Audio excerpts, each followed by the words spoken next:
magacaygu waa Aways Cumar Salaad waxa igu maqaala ah oo la ilaga soo xiriiray la ii sheegay in la igu daray guddiga doorashada musharaxiinta isdiiwaan gelin ay sameysteen arrinka oo ah mid qalad ah aniga oo la iga wareysanin ogolaasho aan la iga haysanin in la ii isticmaalo magacayga la isticmaalo lagu soo daro taas mid aan hadda aan rabo inaan sheego oo ah inaan aniga Aways ahaan aan ku jirin guddiga la magacaabay aan wax ogolaasho aan la iga haysanin marka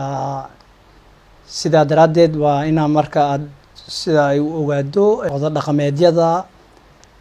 salaadiinta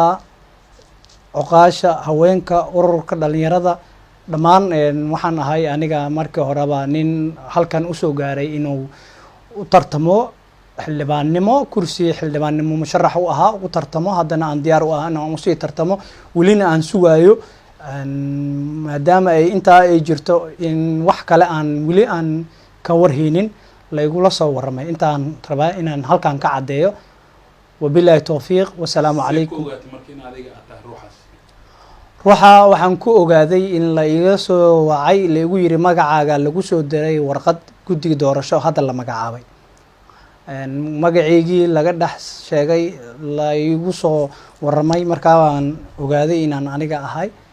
marka sidaa daraadeed aan kusoo gaaray halka xiriir mala sameysay dadka kugu soo daray ma weydiisay waxay kala jeedaan absolutely anigu waxaan rabaa Jubbaland oo nabada waxaan rabaa doorasho nabada waxaan rabaa wax walba inay nabad ku dhamaadaan